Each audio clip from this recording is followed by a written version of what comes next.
जो कोणी म्हणतो जगद्गुरू तुकोबारायांचा खून झाला अशाने एक तरी समकालीन पुरावा द्यावा. मी 5 समकालीन पुरावे आता सांगू शकतो जे जगद्गुरू तुकोबारायांचं सदैव वैकुंठ गमन मान्य करतात. जर शिवरायांच्या गुरुचा खून होतोय तर शिवाजी महाराजांनी काहीच नाही केलं. तुकोबाराय ब्राह्मण विरोधी आहेत. तुकोबारायांचं एकूण 16 जणांचं चातक मंडळ होईल, 16 पैकी 9 जण ब्राह्मण आहेत. बरं, ज्ञानोबा तुकारामला विरोध करण्यासाठी ज्ञानोबा तुकोबांचा एकमेकांविषयी भेद आहे का हो? एकमेकांविषयी काय म्हणतात?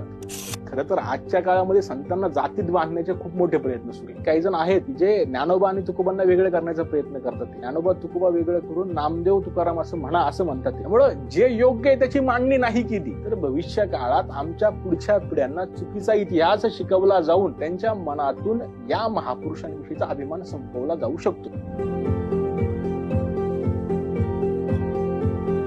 जो कोणी म्हणतो जगद्गुरू तुकोबारायांचा खून झाला अशाने एक तरी समकालीन पुरावा द्यावा. मी 5 समकालीन पुरावे आता सांगू